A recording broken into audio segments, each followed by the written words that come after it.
Hey everybody, welcome back to my channel. My name is Chris Gaisford, and in this video we're going to be back in Home Assistant. So if you haven't seen my last video, I would definitely recommend it. I went ahead and I set up Home Assistant on a Raspberry Pi.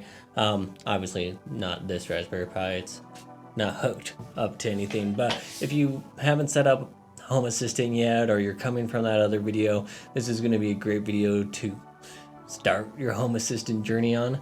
We're going to be going through installing some add-ons, I think is what they call them, or some packages from the store that's built into Home Assistant, so that way we can go ahead and start giving our Home Assistant some more functionality, so that way going down the road when we go to add stuff like Zwave, ZigBee, just other open sourced packages and add-ons to Home Assistant, we'll be able to do that fairly easily and quickly, and a lot of this is going to help us actually control our Home Assistant going forward. Alright, so we're going to jump over to the computer. It's running Linux. That you don't need to be running Linux to go ahead and do this, but if you haven't seen that video, I'll probably have a card for it, or you could just find it somewhere on the channel. I just wanted to say thank you guys for watching the video I put out. I have had over 100 views already, and I don't feel like I've put in that much work into the content as of yet. I definitely want to be ramping up and produce more videos than I currently have, and I want to do more than one video a week. But just the fact that people have already seen the content I put out, I really do appreciate it. It's crazy. I didn't expect that many people to have seen it, let alone so quickly, so I just wanted to really quickly say that I do appreciate it. But let's jump over to my Linux desktop here. As you can see, we're in the very bare bone Home Assistant UI here. I haven't done anything except log into it. So the first thing we're going to do is we're going to hop over to our Supervisor tab. Looks like there is an update here since the last time I recorded, but I'll go ahead, I'll take care of that off camera, just not to take a bunch of your guys' time. But you just press update here, give it about 5 minutes, and it'll go ahead and reboot your Home Assistant and install those updates. So we're gonna hop over onto the add-on store, and let's just talk about a few of the ones that people are probably most likely going to be using. Starting with this duck DNS and this Let's Encrypt. So if you're not going to be taking advantage of what they offer, this Home Assistant Cloud here, the Home Assistant Cloud is a $5 a month subscription. That's totally optional. You don't have to do it. Personally, I do use it. I like to support Nabu Casa, which is the people that actually develop Home Assistant. On top of that, I do think it provides some nice features, and one of the features it adds is it gives you a static URL through their servers, so that way you don't actually have to open up a port in your firewall to access your Home Assistant when you're not at home.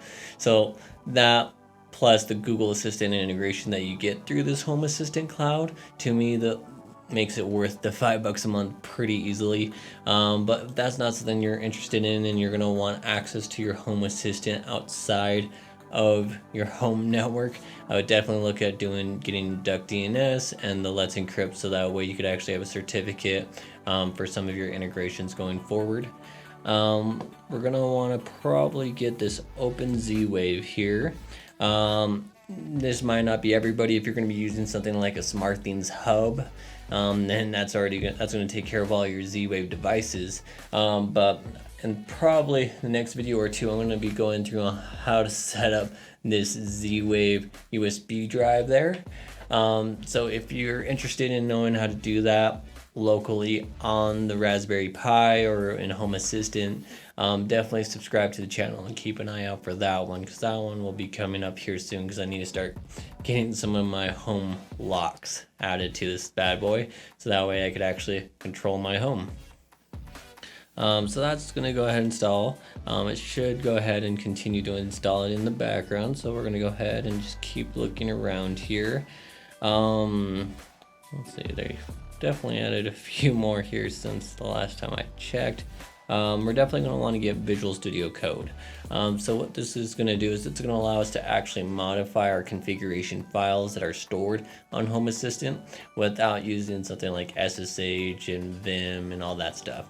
And if that's how you want to do your Home Assistant, you definitely can do it that way. The Visual Studio Code add-on just makes it really easy because it's going to give you the option just to modify your configs right here in the browser. But we are going to want to find, not necessarily seeing it here, we are going to want to find the SSH plugin. Alright, so after looking around for a little bit, it doesn't look like they provide SSH right out of the box, at least in this initial add-on store. What you do have to do is you have to go to your profile, and you have to enable advanced mode. So if we scroll down here, we can see this advanced mode is currently turned off. That's going to give us some additional features that we're going to want. And so now that we have that turned on, let's see how quickly that refreshes. Alright, so it looks like these are actually getting installed. So it does install them in the background, and there we go.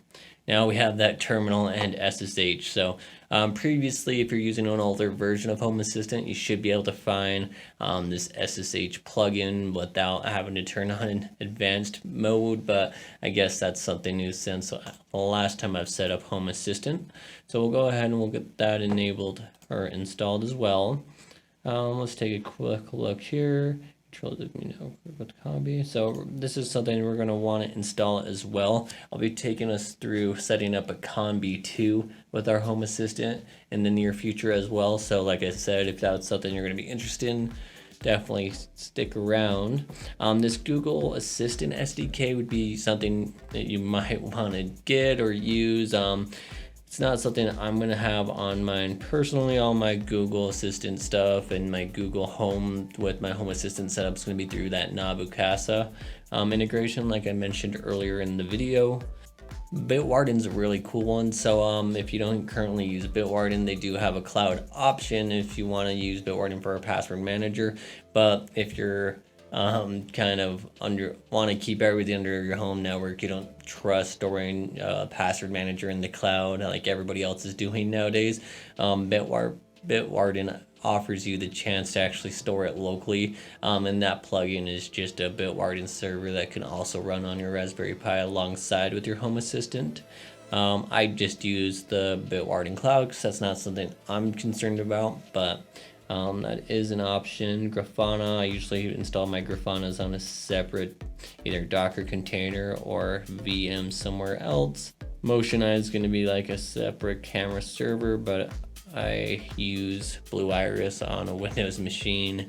Node-RED. So Node-RED is like advanced automations. So inside of Home Assistants, out of the box, you could set up automations typically through a YAML format, and we'll cover that in future videos when we're actually starting to do some automations through Home Assistant. But what Node-RED is, it's like a graphical editor for your automations, so you don't have to do it in a YAML format or through the Home Assistant GUI. You would go into the Node-RED GUI, and then it gives you the option to do a lot more advanced automations and scripts. So that's something we'll probably want to look at in the near future when we start actually configuring this thing to do some cool stuff.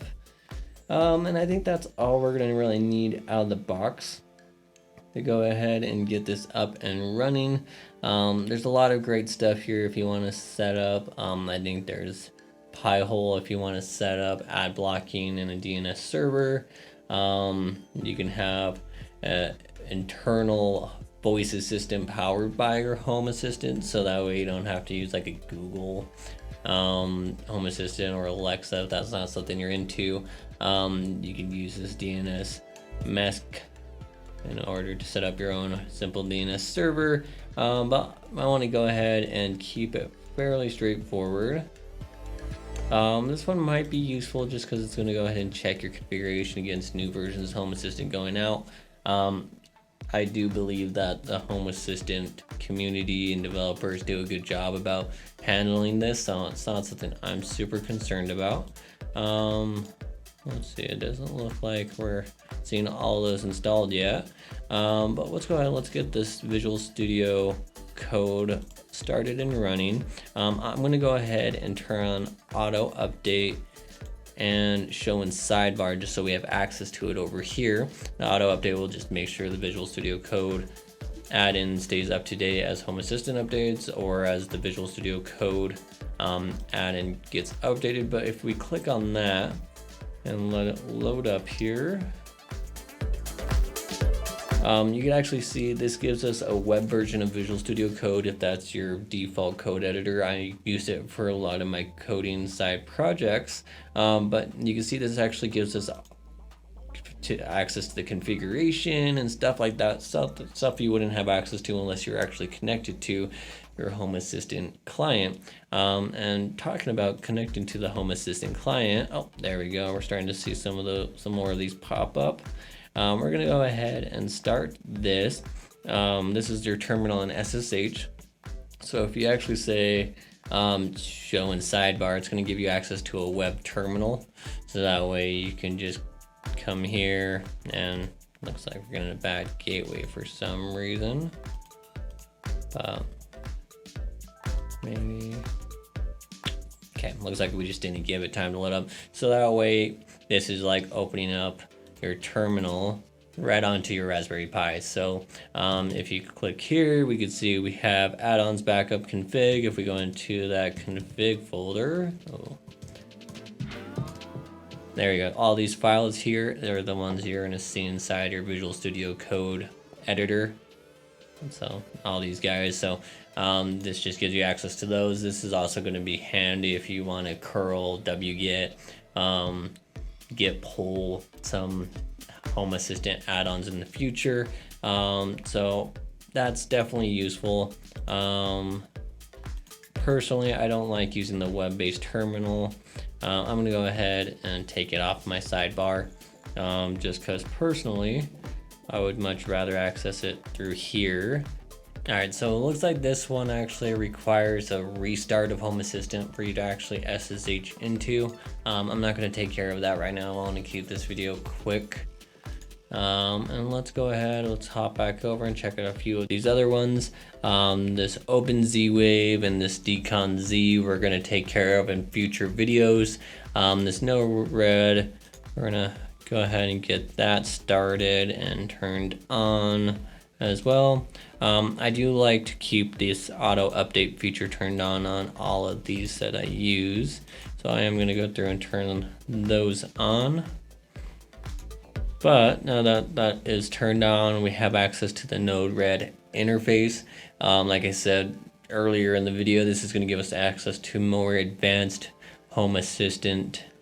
Looks like it's still booting up, but that's going to give us more access to routines and more advanced automations going forward. And then I think that's about it for add-ons in Home Assistant.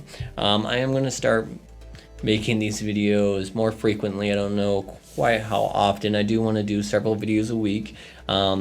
I definitely want to do more than just Home Assistant videos, probably some Linux-based stuff and maybe getting people up and going with Linux. So maybe that will be a tutorial or a series I start going through. And I definitely want to probably do something with Python or just coding through Svelte or React. I'm not quite sure yet, but I definitely want to be making more videos and more content for you guys.